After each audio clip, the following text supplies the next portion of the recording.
नमो नमो विद्यार्थियों। आज हम पढ़ रहे हैं व्याकरण बीए पार्ट 3 में संस्कृत भाषा में व्याकरण पढ़ेंगे हम विद्यार्थियों। और बीए पार्ट 3 के पाठ्यक्रम में जो निर्धारित हैं वे हैं धातु रूप, धातु रूपों की सिद्धियाँ और जो उसमें प्रयुक्त होने वाले सूत्र हैं उनके विषय में इस प्रकरण में विद्यार्थियों बड़े विस्तार से बताया गया है कि कोई भी धातु का रूप किस प्रकार से बना है और उसमें कौन कौन से सूत्र लगाए जाते हैं। इसको हम बड़े ध्यानपूर्वक पढ़ेंगे और बड़े विस्तार से पढ़ेंगे विद्यार्थियों कि यह जो प्रकरण है, जब किसी बहुत बड़े ग्रंथ में से और किसी एक छोटे से विषय को लेकर के अगर कोई ग्रंथ रच दिया जाता है या किसी बड़े ग्रंथ का एक विषय लेकर के वर्णन किया जाता है तो उसको कहते हैं हम प्रकरण। शास्त्रैक देश प्रक्रिया प्रकरणम, अर्थात शास्त्र के एक देश एक क्षेत्र की जो प्रक्रिया होती है उसको क्या कहते हैं विद्यार्थियों, हम प्रकरण कहते हैं। अब देखिए, जो धातुएं होती हैं हमारे, तो धातुओं में 18 प्रत्यय लगते हैं। देखिए, जो 18 प्रत्यय हैं, तिप, तस, झी, सिप, थस, थ, मिप, वस, मस,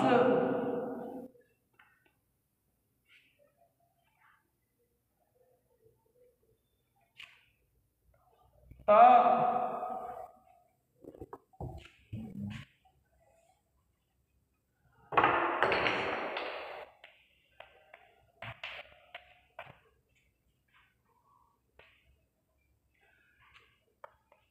आताम, झ, थास, आथाम, ध्वम, इट, बही और महिंग। देखिए, ये 18 प्रत्यय हैं और 18 प्रत्ययों के नाम हैं विद्यार्थियों तिप, तस, झी, सिप, थस, थ, मिप, वस, मस, त, आताम, झ, थास, आथाम, ध्वम, इट, वही, महिंग। अब देखिए, पहला जो प्रत्यय है हमारा तिप, तो इसमें से तो ले लेते हैं ती, और ये जो प्रत्यय है महिंग, महिंग का अंतिम ग ले लेते हैं और ये हो जाता है तिंग। तो विद्यार्थियों, ये कौन सा हो गया, ये हमने प्रत्याहार बना लिया और इस प्रत्याहार का नाम क्या हो गया, तिंग। और देखिए, यह जो तिंग प्रत्याहार है, इस तिंग प्रत्याहार जिसके अंत में लगा हुआ है उसको क्या कह देते हैं हम, तिगंत। और जब इसको जोड़ देंगे तो ये हो जाएगा आपका तिगंत। तो अब विद्यार्थियों, जो हमारा प्रकरण है वह कौन सा है, तिगंत प्रकरण। क्योंकि तिंग जो प्रत्यय हैं ये 18, और जब हम प्रत्याहार बनाते हैं तो आपको पता है अंतिम वर्ण तो हमारा कैसा होता है, इत संज्ञक। तो ये गा इत संज्ञक है, महिंग में से ले लिया हमने, इस महिंग का गा है ये, तो और तिप का ती ले लिया, तो तिंग प्रत्याहार बन गया। और तिंग प्रत्याहार में कौन से प्रत्यय आते हैं, ये 18 प्रत्यय आ जाते हैं। और इन 18 प्रत्ययों को मिलाकर के हमारे धातु रूप बनते हैं, जो धातुओं के रूप चलते हैं, वो किसके आधार पर चलते हैं? 18 प्रत्ययों के आधार पर चलते हैं। और इसलिए यह जो प्रकरण है विद्यार्थियों, वह क्या कहलाएगा? तिङन्त प्रकरण। जो हमारा पाठ्यक्रम है बीए फाइनल में, उसमें संस्कृत विषय में जो प्रकरण है वो कौन सा है? तिङन्त प्रकरण। अब आपके समझ में आ गया होगा, तिंग का तात्पर्य है ये 18 प्रत्यय। तो देखिए हम लिख देंगे तिङन्त। आ गया होगा विद्यार्थियों आपके समझ में। अब देखिए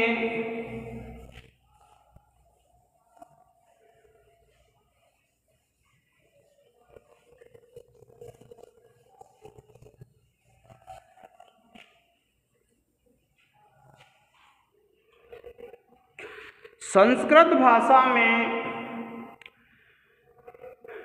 10 लकार होते हैं विद्यार्थियों। कितने लकार होते हैं? 10 लकार होते हैं। और लकार हमेशा धातु के पीछे लगाए जाते हैं। आपने पढ़े होंगे लट लकार, लिट लकार, लुट लकार। इस प्रकार से क्या है विद्यार्थियों, हमारे पाठ्यक्रम में, हमारे संस्कृत भाषा में 10 लकार हैं। और इन 10 लकारों में जो लकारों का क्रम है वो किसके आधार पर होता है विद्यार्थियों? लकारों का क्रम हमारा होता है माहेश्वर सूत्रों के आधार पर। जो माहेश्वर सूत्रों के वर्ण हैं उनके आधार पर हमारा लकार का क्रम होता है। देखिए जो लकार होते हैं, लकार का क्रम आपको पता है कितने हैं विद्यार्थियों? लकार 10 लकार हैं। और उन 10 लकारों का क्रम माहेश्वर सूत्र के वर्णों के आधार पर होता है। देखिए माहेश्वर सूत्र हैं हमारे अ, ई, उ, ऋ। दूसरा है री, लृ, क। फिर है ए, ओम, ग। यहां तक विद्यार्थियों हम लिख लेते हैं। और इनसे ही हमारे जो लकार हैं वे निर्धारित हो जाते हैं। देखिए जैसे ला है, हमारे जो लकार हैं विद्यार्थियों 2 प्रकार के होते हैं। एक तो ऐसे होते हैं जिनमें अंत में ट लगा रहता है, और एक ऐसे होते हैं जिनमें ग लगा रहता है। तो जिनमें ट लगा रहता है वे तो आते हैं पहले, और जिनमें ग लगा रहता है वे आते हैं बाद में। तो देखिए टा वाले पढ़ेंगे हम। अब देखिए ये जो ला है इसमें हम पहला वर्ण जोड़ देंगे आ। तो ये विद्यार्थियों क्या हो जाएगा? ल। और इसमें हम टा जोड़ देंगे क्योंकि ये टित हैं। टित किसको कहते हैं विद्यार्थियों? जिसमें से टा की इत संज्ञा होती है और इत संज्ञा का क्या होता है? लोप होता है। तो जिसमें से ट की इत संज्ञा होती है उसको क्या कहते हैं? टित। ट, इत, इसको अगर हम जोड़ेंगे तो क्या हो जाएगा? टित। तो ये जो टित लकार हैं, टित लकार तो है विद्यार्थियों हमारे 6। और एक होता है विद्यार्थियों ग। क्या होता है? ग होता है। गा को अगर नाक के स्वर से बोलते हैं तो ये बोल जाता है ग। और ये जो ग होता है और इसमें इत जोड़ देंगे तो ये हो जाता है विद्यार्थियों गित। और गित लकार जो है उनकी संख्या है विद्यार्थियों 4। तो अगर आपसे कोई पूछता है संस्कृत भाषा में टित लकार कितने हैं तो आपका जवाब होगा 6। और अगर आपसे कोई पूछता है गित लकार कितने हैं, 4। अगर आपसे कोई पूछता है टित से तात्पर्य क्या है, टित किसको कहते हैं, आप बताएंगे जिस लकार में से टा की इत संज्ञा होती है उसको टित कहते हैं। और जैसे उदाहरण बता देंगे, लट, लट में से टा की इत संज्ञा होती है। फिर उसके बाद गा, जिसमें से गा की इत संज्ञा होती है उसको गित कहते हैं। और गित लकार 4 हैं, जैसे लंग लकार। लंग जो लकार होता है भूतकाल में प्रयुक्त होता है तो लंग लकार है। अब देखिए क्या होता है, ये लट लकार हो गया विद्यार्थियों। अब क्रम से दूसरा वर्ण क्या है, ई है, और आप दूसरा लकार लिखेंगे, ये ला हलंत है, इसमें ई जुड़ जाएगी तो ये हो जाएगा विद्यार्थियों ले। और जब टा लगा देंगे तो ये हो जाएगा लेट लकार। फिर देखिए तीसरा है, कौन सा वर्ण है विद्यार्थियों, तीसरा ऊ। तो ऊ जोड़ देंगे, देखिए ला प्लस ऊ, और जब इसको जोड़ देंगे तो ये हो जाएगा लू, और लू हो जाएगा, और इसमें टा जोड़ देंगे तो ये हो जाएगा लुट, और ये हो जाएगा विद्यार्थियों लुट लकार। क्या हो जाएगा, लुट लकार हो जाएगा। और इसके बाद देखिए चौथा है, इसको गिनते ही नहीं है, माहेश्वर सूत्रों में आप फर्स्ट ईयर में पढ़ चुके हैं, इत संज्ञक को नहीं गिनते हैं। फिर री ले लेंगे और आप लिखेंगे देखिए ला प्लस री, और जब इसको आप जोड़ेंगे तो ये हो जाएगा विद्यार्थियों री, और टा जोड़ देंगे ये हो जाएगा लेट लकार। इसके बाद विद्यार्थियों इसको छोड़ देते हैं हम, ए लेंगे, ए, और ए लेंगे तो देखिए ला है और यहाँ ए है, और इसको जोड़ेंगे तो ये हो जाएगा ले, और टा जोड़ देंगे तो ये हो जाएगा विद्यार्थियों लेट लकार। और इसके बाद छठवां है ओ है विद्यार्थियों, और ओ जोड़ देंगे तो देखिए ला है और इसमें जोड़ देंगे ओ, और ओ जोड़ देंगे तो ये हो जाएगा विद्यार्थियों लोट लकार। क्या हो जाएगा, लोट लकार। तो इस प्रकार से ये जो 6 लकार हैं वो कौन से हैं विद्यार्थियों, टित लकार। और टित लकार किसको कहते हैं, जिसमें से टा की इत संज्ञा होती है, टा का लोप होता है, ट इत, जिसमें से टा इत होता है उसको कहते हैं टित लकार। और टित लकारों की संख्या है संस्कृत भाषा में 6। अब देखिए आप देखेंगे कि ये 7वां है, फिर हम ले लेते हैं गित लकार। चलो यहां ले लेता हूं विद्यार्थियों कि गित लकार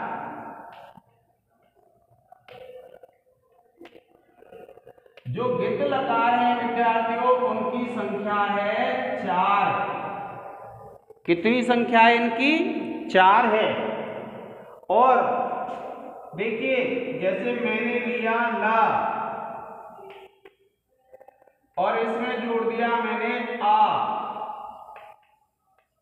और ये हो जाएगा ल, और इसमें फिर गा जोड़ देंगे विद्यार्थियों तो ये हो जाएगा लंग, और पीछे जोड़ देंगे लकार।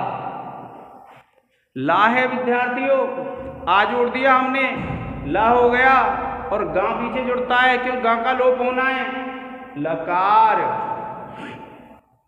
आ गया होगा आपके समझ में, तो लंग लकार। अब देखिए दूसरा है ई वर्ण, तो ई वर्ण है तो देखिए ला है और आ है, और इसको जोड़ देंगे, सॉरी ई है विद्यार्थियों, और इसको जोड़ देंगे ली हो जाएगा और गा लगा देंगे तो ये हो जाएगा लिंग लकार। क्या हो जाएगा मेरे प्रिय विद्यार्थियों? ल प्लस ई, तो ली हो जाएगा और ये हो जाएगा लिंग लकार। और उसके बाद तीसरा ले लेंगे तो देखिए ऊ है और ये ला है, और यहाँ पर अगर ऊ जोड़ देंगे आप तो ये हो जाएगा लू, और गा जोड़ देंगे लुंग लकार। ठीक है विद्यार्थियों। इसके बाद देखिए री लेंगे। देखिए चौथा है, आपने लिया ला और ये ले लिया री, और ये हो गया विद्यार्थियों लिरी। और ये जब लिरी हो गया तो अब इसको गा जोड़ देंगे और ये हो जाएगा आपका लिंग लकार। इस प्रकार से 4 तो हो गए गित लकार, और ये जो 6 हैं ये हो गए भैया तित लकार। आगे आपके समझ में, जिनमें से टा की इत संज्ञा होती है वह तो होते हैं टित, और जिनमें से गा की इत संज्ञा होती है उसको बोलते हैं गित। अब देखिए ये जो लेट लकार है, इस लेट लकार का प्रयोग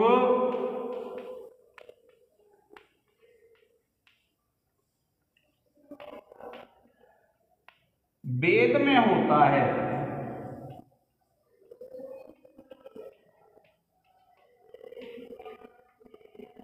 समझ गए आप? ये जो लेट लकार है कौन सा?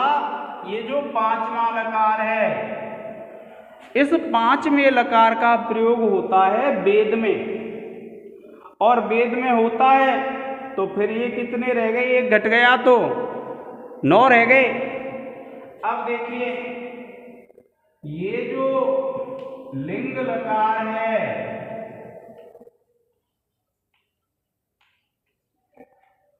के 2 भेद हो जाते हैं।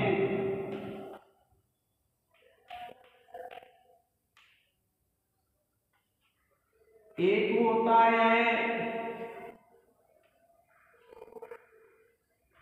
विधि लिंग और दूसरा होता है आसीर लिंग। तो ये 2 भेद हो गए लिंग लकार के, तो फिर पुनः कितने हो गए? ये 10 हो गए। इसी प्रकार से विद्यार्थियों ये लोट लकार के भी भेद हो जाते हैं 2। ये जो लोट लकार है इसके भी 2 भेद हो जाते हैं। नंबर 1 विधि लोट, और नंबर 2 होता है आसीर लोट।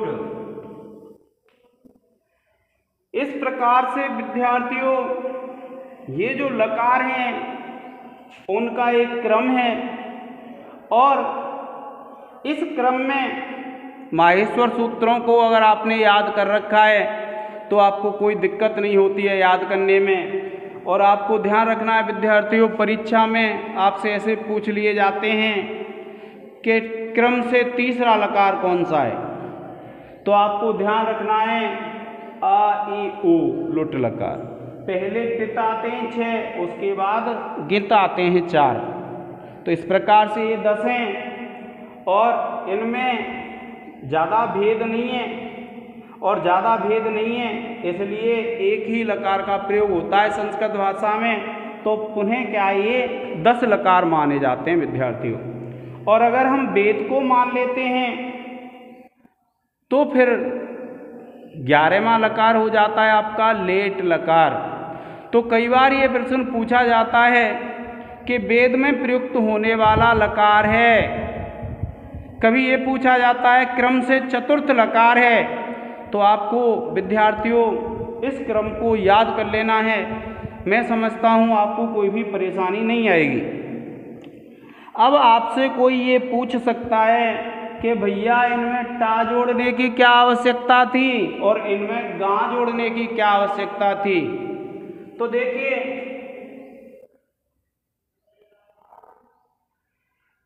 जो टित लकार हैं,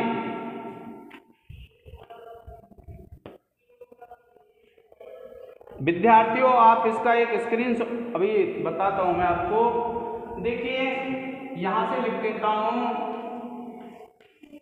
कि टित लकारों में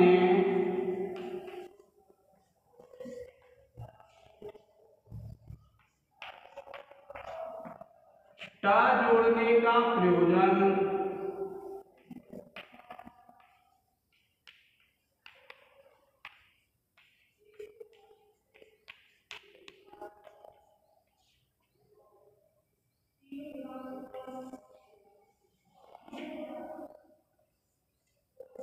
टित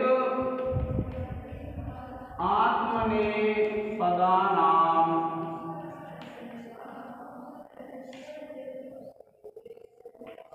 तेरे सूत्र है।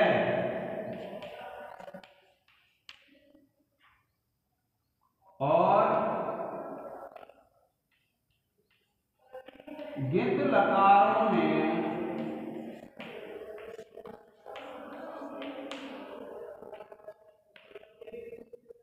गा जोड़ने का प्रयोजन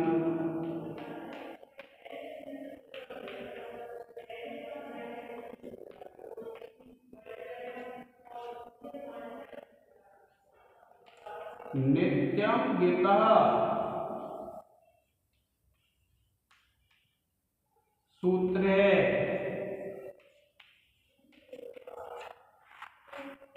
देखिए विद्यार्थियों, जो हमारे टित लकार होते हैं, आपसे कोई पूछता है कि भाई टित लकारों में ट क्यों जोड़ा गया है, तो आप बताएंगे कि एक सूत्र होता है हमारा टित आत्मने पदानाम टेरे।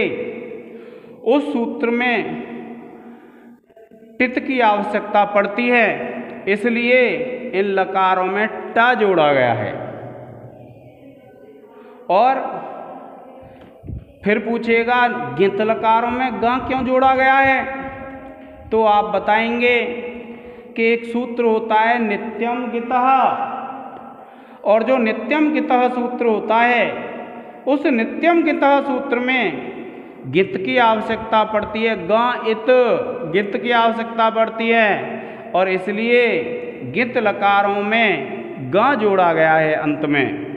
आपकी समझ में आ गया होगा विद्यार्थियों, आप इसका एक स्क्रीनशॉट ले लें।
अब देखिए विद्यार्थियों, एक सूत्र है हमारे इस प्रकरण में और इसमें लकार के विषय में बताया गया है कि लकार का प्रयोग हम कहाँ पर करते हैं। तो देखिए सूत्र है लह कर्मणि च भावे च कर्म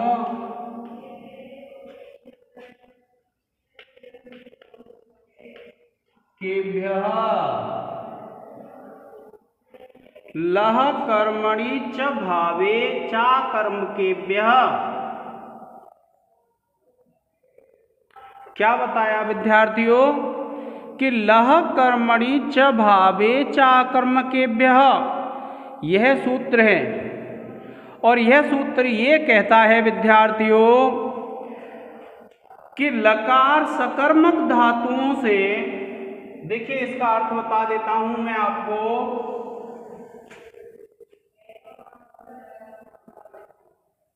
देखिए यहीं से लिख देता हूं, वैसे आपको खाली छोड़नी है आगे पंक्ति।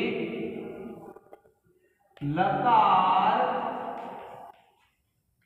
सकर्मक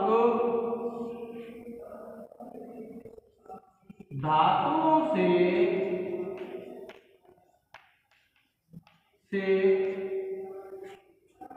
कर्म और कर्ता में लकार सकर्मक धातुओं से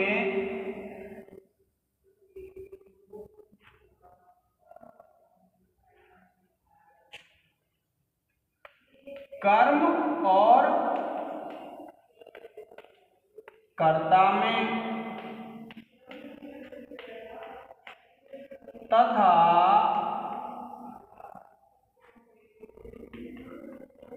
अकर्मक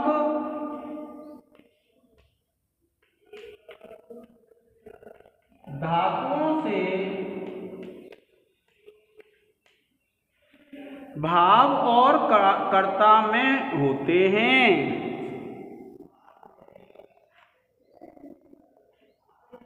क्या बताया? लकार सकर्मक धातुओं से कर्म और कर्ता में तथा अकर्मक धातुओं से भाव और कर्ता में होते हैं।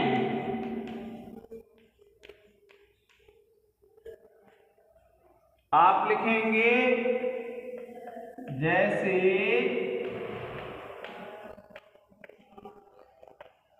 भू प्लस लकार, आप लिख देंगे इस स्थिति में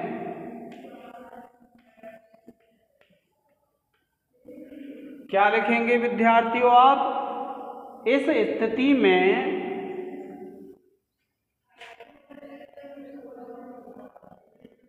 भू धातु से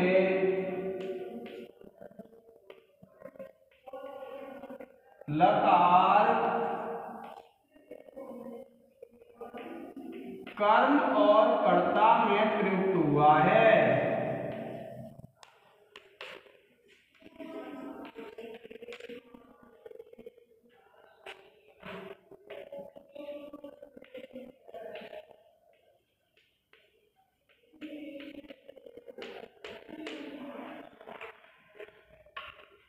जब आपकी परीक्षा में विद्यार्थियों सूत्रों की व्याख्या आती है तो आपके लिए 10 सूत्र दिए जाते हैं और 10 सूत्र में से कोई भी 5 सूत्रों की आपको सोदाहरण व्याख्या करनी होती है। उदाहरण सहित व्याख्या करनी है और उदाहरण सहित व्याख्या करनी है। मान लीजिए ये सूत्र आ जाता है हमारा लह कर्मणि च भावे च अकर्म केभ्यः, तो आपको इतनी जब लिख देंगे तो आपकी व्याख्या पूर्ण हो जाएगी। इससे ज़्यादा नहीं लिखना है विद्यार्थियों, केवल हमको इतना लिखना है। अब देखिए 2 चीज़ें आ गई इसमें, एक तो आ गई सकर्मक और एक आ गई अकर्मक। तो मैं आपको एक सकर्मक और अकर्मक के विषय में बता देता हूँ कि किसको तो हम सकर्मक कहते हैं और किसको हम अकर्मक कहते हैं।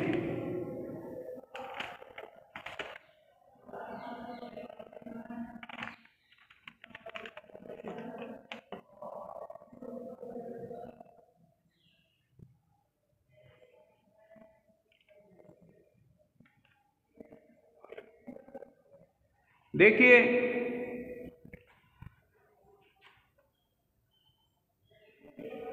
प्रत्येक जो धातु होती है, आपको ध्यान रखना है कि प्रत्येक धातु के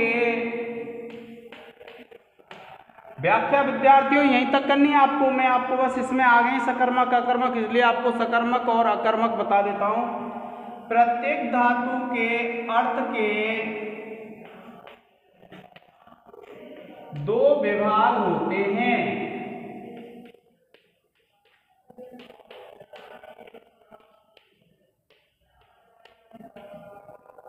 नंबर 1 व्यापार और नंबर 2 फल। क्या है विद्यार्थियों कि प्रत्येक जो धातु होती है और प्रत्येक धातु का जो अर्थ होता है, उस धातु के अर्थ के दो विभाग होते हैं। कोई भी धातु हो, एक व्यापार और दूसरा फल। अब देखिए, हम पढ़ते हैं सकर्मक धातु। किसको कहते हैं सकर्मक?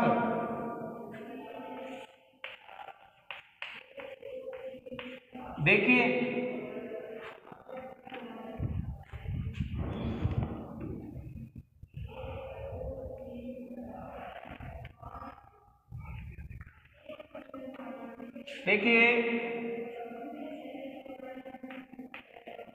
फल,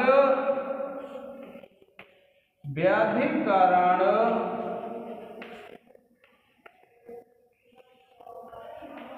व्यापार, वाचकत्वम, सकर्मकम।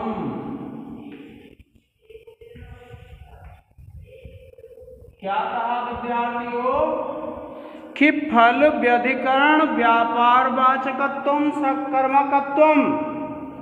फल, व्यधिकरण, व्यापार, वाचकत्वम, सकर्मकत्वम, ये एक परिभाषा हो गई किसकी? सकर्मक धातुओं की। अब देखिए, इसका हिंदी बता देता हूं मैं आपको। अर्थात जिन धातुओं के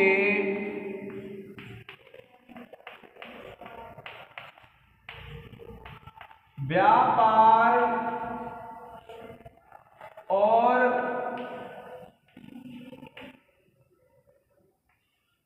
फल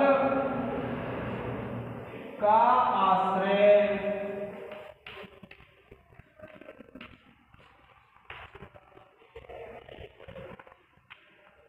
भिन्न भिन्न होता है,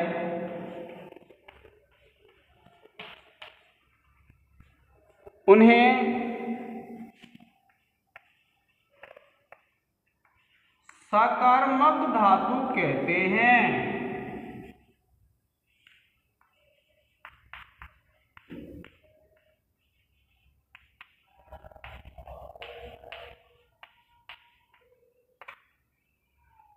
ठीक है विद्यार्थियों, जिस धातु के व्यापार और फल का आश्रय भिन्न भिन्न होता है उसे सकर्मक धातु कहते हैं। देखिए, जैसे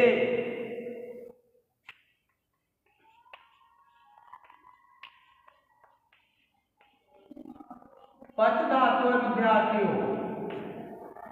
अब पच धातु क्या है? सकर्मक धातु है और इसके जो व्यापार और फल हैं उनका आश्रय क्या होता है? भिन्न भिन्न होता है। कैसे होता है भिन्न भिन्न? देखिए, हम कहते हैं सह तंडुलान।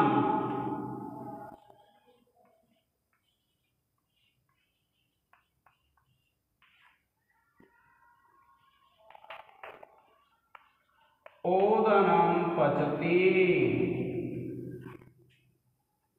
हम सीधा यूं लिख देते हैं सह तंडुलान पचति।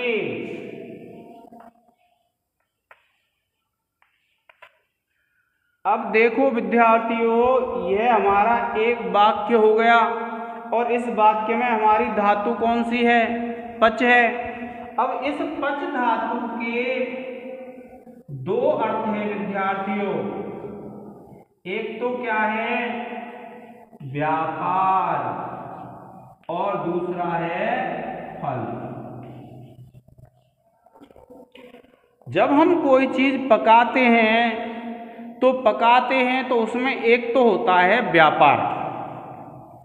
व्यापार क्या होता है विद्यार्थियों? जैसे मान लीजिए मैं चावल पका रहा हूं और अगर मैं चावल पका रहा हूं तो क्या होगा कि मैं सबसे पहले बर्तन लूँगा, बर्तन में फिर चावल भिगो दूँगा, फिर चूल्हे में अग्नि जलाऊँगा, अग्नि जला करके चूल्हे के ऊपर बर्तन रखूँगा, उसमें पानी डाल दूँगा और पानी जब गर्म हो जाएगा या फिर ठंडे पानी में ही भिगोए हुए चावलों को डाल दूँगा और चावल डालने के बाद अग्नि जलती रहेगी और वह प्रक्रिया चलती रहेगी। फिर मैं बार बार उनको निकाल के देखूँगा कि गले हैं अथवा नहीं गले हैं, और जब वे गल जाते हैं तो फिर मैं अग्नि अर्थात उस चूल्हे पर से उस पतीली को, जो बर्तन है जिसमें चावल पका रहा था, उसको नीचे रख दूंगा। ये जो संपूर्ण प्रक्रिया होती है शुरू से लेकर के अंत तक, यह कहलाती है विद्यार्थियों धातु का व्यापार। आ गया आपके समझ में कि जब कोई व्यक्ति कोई क्रिया करता है, तो पकाने की क्रिया पे बात कर रहे हैं हम, और पकाने की जब क्रिया होती है तो बर्तन लेना, चूल्हे पे रखना, अग्नि जलाना, उसमें चावल डालना, और फिर जब वो पक जाते हैं तो नीचे चूल्हे से नीचे उतारने तक की जो अवयव होते हैं वे सब क्या कहलाते हैं विद्यार्थियों? क्रिया के व्यापार। अब पकने पर क्या होता है? आप सभी जानते हैं चावल गल जाते हैं, और गलने को क्या कहते हैं संस्कृत में? विक्लित्ति। क्या कहते हैं? विक्लित्ति।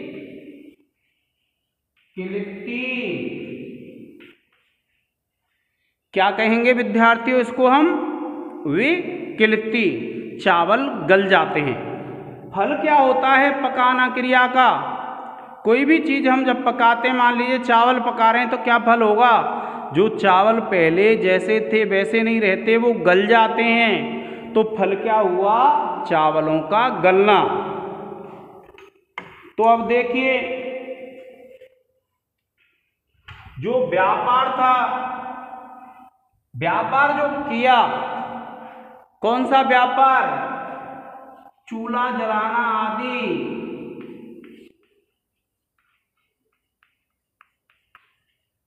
ये जो चूल्हा जलाना आदि जो व्यापार थे, वो क्या चावलों ने किए? नहीं किए ना चावलों ने। यह जो व्यापार था वो किसने किया? कर्ता ने।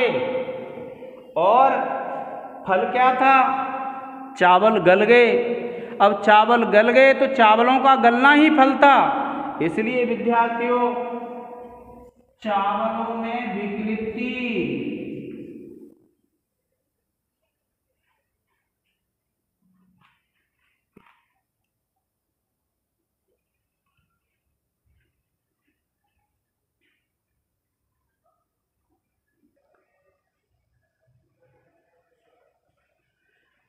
अब देखिए विद्यार्थियों, फल क्या होता है? चावलों में विकृति अर्थात चावलों में गलना, तो फल हो गया। अब आपको पता है फल तो कहाँ हुआ? चावलों में। और व्यापार कहाँ हुआ? कर्ता में। तो यही तो हमारी परिभाषा है कि जिस क्रिया के व्यापार और फल का आश्रय भिन्न भिन्न होता है उस क्रिया को क्या कहते हैं हम? सकर्मक। आ गया समझ में? कि जिस क्रिया के, यही लिखाया है ना आपको कि देखिए, जिन धातुओं के व्यापार और फल का आश्रय भिन्न भिन्न होता है। तो देखिए धातु तो ये है, इसके दो विभाग हो गए अर्थ के, एक व्यापार और एक फल। तो व्यापार कौन की करता है? कर्ता। और फल कहाँ होता है? कर्म में। तो जिस क्रिया के, जिस धातु के व्यापार और फल का आश्रय भिन्न भिन्न होता है उसको कहते हैं सकर्मक क्रिया अथवा सकर्मक धातु। आप इसका एक स्क्रीनशॉट ले लें।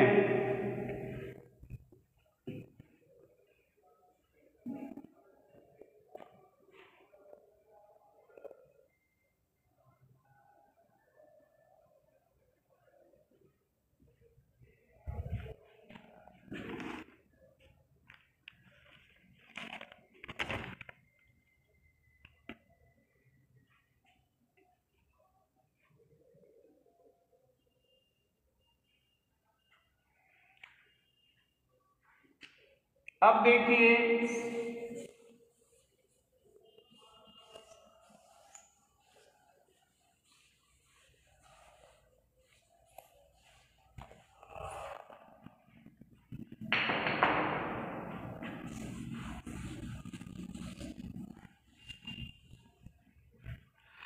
अब देखो विद्यार्थियों कि आपने पढ़ा क्या?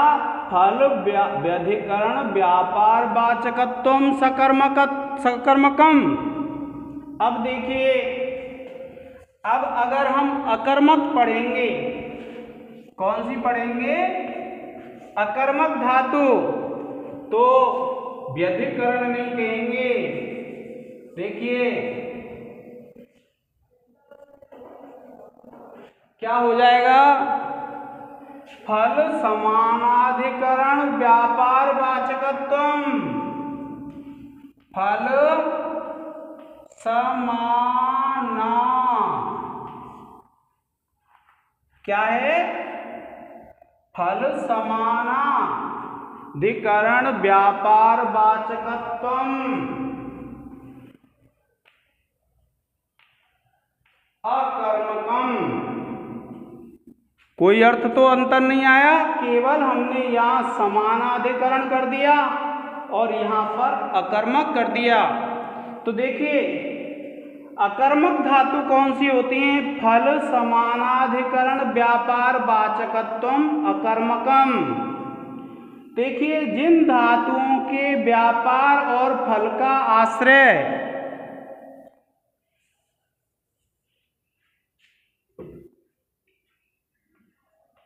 एक ही होता है उन्हें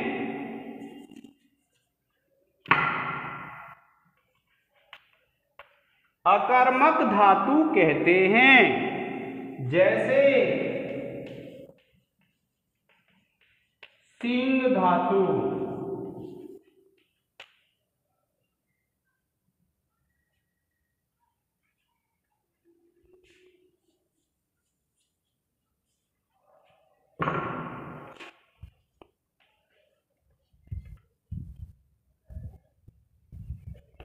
देखिए विद्यार्थियों कि फल समानाधिकरण व्यापार वाचकत्वम अकर्मकम। क्या कहा? फल समानाधिकरण व्यापार वाचकत्वम अकर्मकम, अर्थात जिन धातुओं के व्यापार और फल का आश्रय एक ही होता है उसे या उन धातुओं को अकर्मक धातु कहते हैं। जैसे सिंह, देखिए सिंह धातु ऐसी है, आप लिखते हैं वाक्य रामः सेते, क्या लिखते हैं विद्यार्थियों आप? रामः सेते, राम सोता है। क्या लिखते हैं? रामः सेते, राम सोता है। इसमें देखिए ये हमारी धातु है और इसके दो अर्थ हैं, एक तो व्यापार और दूसरा फल। ठीक है विद्यार्थियों, एक तो व्यापार है और दूसरा क्या है? फल है। अब देखिए आप, जब आप सोते हैं तो सोने के लिए आप क्या करते हैं? बिस्तर लगाएंगे, खाट बिछाते हैं, खाट नवा करके उस पर बिस्तर लगाते हैं, फिर आप उस पर लेट जाते हैं, फिर आंखें बंद करके सोने का प्रयास करते हैं। ये जो सब हैं ये क्या कहलाते हैं? व्यापार। आपने पलंग को नवाया, उस पर बिस्तर बिछाया, फिर आप उस पर लेट गए, लेट के आंखें बंद की और सोने का जो प्रयास किया, वे सब क्या किए? क्या कहलाते हैं? व्यापार। और सोकर के जब जागते हैं तो क्या होता है? बड़े आनंद की अनुभूति होती है। सोकर के जब जगते हैं तो आराम की अनुभूति होती है, तो वह क्या कहलाता है? फल। सोने के बाद फल क्या प्राप्त हुआ कि हमें बड़े आनंद की अनुभूति हुई, आराम की प्राप्ति हुई, तो ये क्या कहलाया? फल। तो व्यापार तो क्या हो गया? बिस्तर लगाना, लेटना और आंखें बंद करना।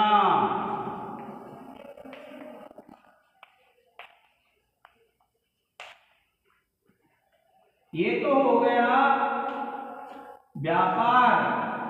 और फल क्या है? आराम की प्राप्ति।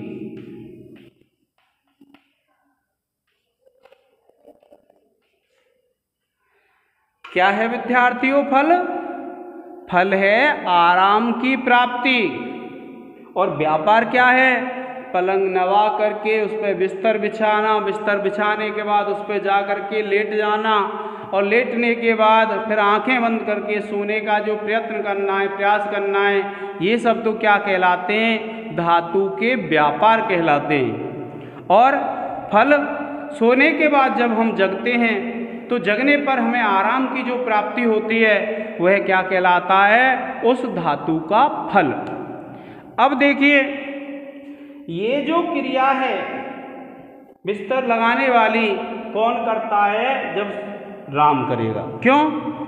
क्योंकि पलंग भी राम नवाएगा, उस पर लेटेगा, सोने की कोशिश करेगा, ये कौन करेगा? राम करेगा। और सोने के बाद जो आराम की प्राप्ति होगी वो किसको होगी? वह भी राम को ही होगी। तो इसलिए व्यापार भी किसने किया? राम ने। और फल भी किसको प्राप्त हुआ? राम को। तो व्यापार और फल के आश्रय एक हो गए। व्यापार और फल का आश्रय एक।